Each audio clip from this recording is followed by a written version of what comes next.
Hey, what's up, everybody? BDL44 coming at you with another video. All right, I've made Laker videos all day long and didn't settle on any of them. So I've erased 2 videos already, and this is me attempting to make the 3rd one when I'm relaxed at home, when I'm not round up or riled up by other things that I had going on. But I tell you this, there's information in regards to our hopefully new head coach, although nothing is confirmed or denied as of yet. We're still waiting on his decision. Basically, what I understand is that he will make his decision tomorrow. It is Sunday night. We'll know tomorrow what Dan Haley will decide to do. Dan Hurley. You know, it's one of those situations where I just want to say how much I appreciate his communication. If I could say anything about Dan Hurley, is that he seems to be communicating with everybody who needs to be communicated with in a timely fashion so that we're not on pins and needles about his decisions. He communicated with his team over there in UConn, let them know what was going on before it hit the news. He's been communicating with us in regards to how long it's going to take for him to get his mind made. Yesterday, he told us he would take the weekend, and then halfway through the weekend, we got a further update. So this guy, to me, seems like he communicates in a way that would let my mind be at ease working with him, more so than I've seen from most in these type of situations. He doesn't seem to be a glutton for attention as it pertains to his intentions, and I really think that's a great sign that when you're dealing with human beings, dealing with professionals, maybe even different types of personalities that may not necessarily have patience, he's going to communicate with our guys. I think we had some issues with that with Darvin Ham. Seemed like certain things he would say he wouldn't follow through on, or certain things he would say were his ideas about how things should go, and then we saw the opposite. I'm sensing from Dan, before he even communicates to the fans, that we can count on him communicating with us.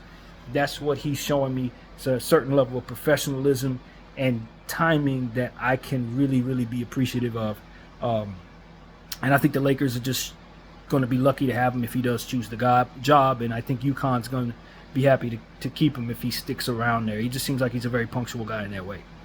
One thing also that I think is important to say is that it's talk around the conversation of whether or not he should take the job based on different details in regards to the Los Angeles Lakers circumstances right now. Whether or not he wants to coach LeBron James on the tail end of his career, whether or not he wants to be a part of the rebuild upon the time LeBron takes off and retires or what have you. I think that's what you kind of sign up for when you take the Laker job. You know that there's going to be some years, 2 years to be exact thus far, where we won't have our first round pick regardless of how good or bad the team is.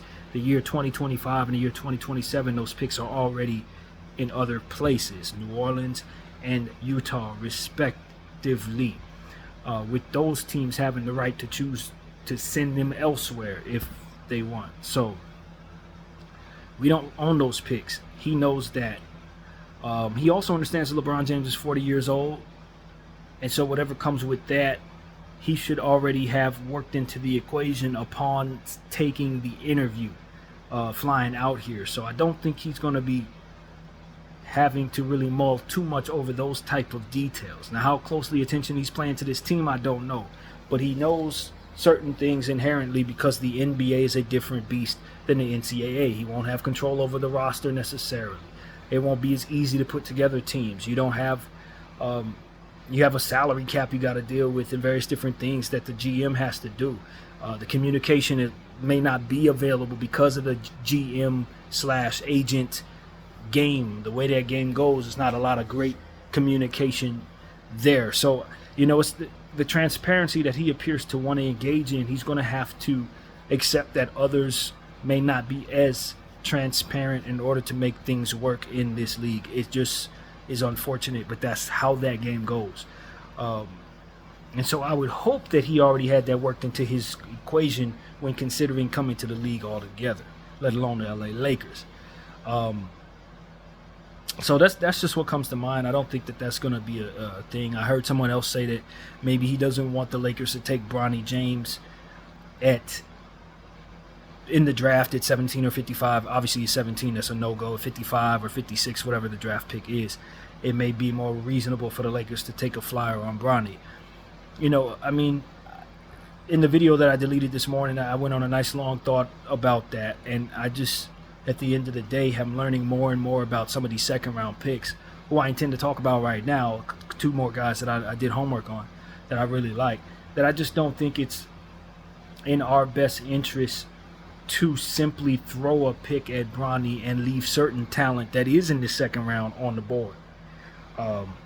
So if that's how coach feels, that's how a lot of us feel as well. Fan base, I don't know about the front office, their intentions, or how important it is that we draft Bronny to keeping LeBron James. I just don't know. But to me, if I have control over our roster, I will be happy to bring Bronny in as an undrafted rookie. But as far as using one of those picks on him, there's a lot of talent up and down that second round that I just really want the Lakers to take over Bronny James, and I can't shake that. It just is what it is. So that's how I feel about it. If that would be a deal breaker, it would be highly unfortunate. But nothing's set in stone when he takes this deal. Whether he takes the Laker job or not, nothing's done. So I don't imagine he would not take the job based on that particular thing, when you know also that's kind of the Lakers' circumstances right now. And two, I think you're asking him to come in to kind of be a part of the future of this franchise, not necessarily coach one person or, be here for a certain small era. You're giving him an 8-year deal, $100 million guaranteed, 12.5 million a year. You're not asking him to come in and just focus on some small thing like that. That's an 8-year span. You see how much turnover we've had in our roster just over the last 5 years. So there's no reason for us to look at him and say that we think he may or may not take the job based on a few players or something like that. This is a bigger picture, much greater commitment that we're hoping he will consider. So all of that, I think, is talking points for the real right now, for the short term. And I just think it's very nearsighted, or short-sighted is the word, to kind of look at it that way. And I'd like to think that that's not what is really coming into play when he accepts our job or ultimately turns us down. So yeah, that's what I wanted to say. I'm really hopeful that he takes this job. I hear that there's another name that's starting to emerge from the college ranks. I wish I remembered the guy's name as I turn on this camera, but there's another guy that may be willing to take the Laker job, and I haven't done any homework on him. I think it's the coach out of Villanova, but don't quote me on that. But there may be another guy. So if he doesn't want the job, there are other names, man. Obviously, JJ's still out there. James Borrego is still out there, although I don't think JJ's probably at the top of the list anymore, given the rumors that are coming out that there may be some energy there from some of those players that maybe they don't think he's the right guy for it based on personality traits, which I think it's a real thing. We've talked about it a little bit on this channel. So my mind is set just like the rest of Laker Nation. We want Dan Hurley, man. It ain't deeper than that, and I hope he's getting the vibes that we really want him. So does his people in UConn. He's a hot commodity in this NBA thing, in this NCAA thing. So he has his choices. He's gonna make his decision tomorrow, and we'll live with his choice. So as we move on, we start thinking about some of these players that are in the second round. Why I don't want the Lakers to necessarily just throw a pick at Bronny if certain players are on the board, because even in the second round, there could be some good talent there. Two guys that I just paid attention to, Bridges. Another Jalen Bridges looks like a real steal in the second round. I don't know how far into the second round he'll be around. Probably not at 56 or 57, whichever the pick is. I keep forgetting. I thought it was 55 till I realized it wasn't, but I'm not sure if it's 56 or 57 even now. But in the late 50s, where we have our pick, I don't know that this player will be available, but it's a good chance that he might be. So that's who I like. He's a 5-year guy. He's been in the league in the NCAA for 5 years, super senior as they call him, and he has a fantastic all-around game, to be honest with you. He looked like he was good on the defensive end. He looked like he was fantastic shooting the three ball, could put the ball on the floor a little bit. I just saw some good sequences from my homework that I just did on Jalen Bridges, and I would not leave him on the board at 56. I wouldn't leave him on the board. I would not. He should be gone by then. I ain't gonna front. He should definitely be gone by then. But there will be some good undrafted guys. Another person that I like a lot is Trevon Brazile. Super silky, lengthy forward that can shoot the three ball so very well. I don't know if the percentages showed the truth about how silky his shot is when it falls. Just absolutely silky. Kind of up and down. I don't expect him to be too wiggly. He put the ball on the floor a little bit, off-hand layup type of stuff. Not somebody I expect to get a great deal of minutes, but somebody I would love to have on the roster just for depth at the 4 spot. Definitely somebody who can stretch the floor, and like I said, the arm length is crazy, man. This dude is an elevator. In fact, I already call him the elevator. He goes up forever. When you lob the ball to him, he can catch it way above the rim. His length is what stands out, and he has a really nice stroke that just is effortless. It's one of the prettiest jump shots in the draft from a forward, in my opinion. So I would not leave him on the board at 56 either.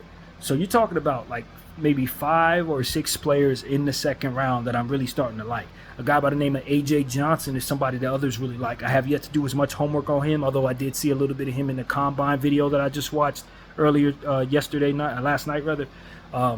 Seemed to be ambidextrous, seemed to be a fantastic point guard prospect.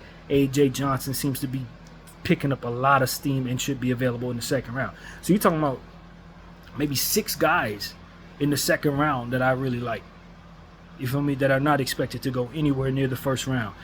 Flowers, one of my favorite players in this draft. Definitely wouldn't leave him on the board for longer than like the first 3 picks in the second round. He should be gone. Dunn should not be on the board for too long into the second round. What's my guy's name? Baylor Shireman, as I talked to you guys about last night, shouldn't be on the board for too long in the second round. PJ Hall is a nice power forward that I think holds some weight. Ishdargo, I don't know how to say his name, but Ishdargo, I don't know. Ishdargo, something like that. Power forward, definitely shouldn't be on the board for too long. Obviously, Cam Christie needs to be considered for the second round. So while I think most of these people will be gone by the time we pick, if not all of them are expected to be gone, somebody may get undrafted. Some of these dudes we probably should be bringing in undrafted. You know what I'm saying? If they don't get drafted, we need to bring them in. But I'm telling you, the second round is exciting. I mean, I didn't think I would like the second round. Obviously, it's going to be 2 separate days this year in this draft. I will be watching the second day because now I'm doing homework on all these guys, and there's plenty of them worth looking at. Plenty of them.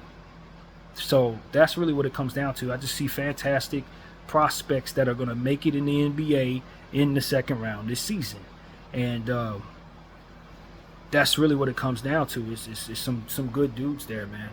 I didn't even name some of my favorite ones. Dadier, Pacome Dadier. That's one of my favorite young players in the back of the first round. May fall to second, depending on how things go. And so because I have so many players that I like at the end of the first round and the beginning of the second round, I think the second round is going to have some of my favorite guys in it, just off the strength of that. Or you may see somebody that you expect to go in the top 25 fall to the second round because their stock just happens to fall with other guys starting to rise.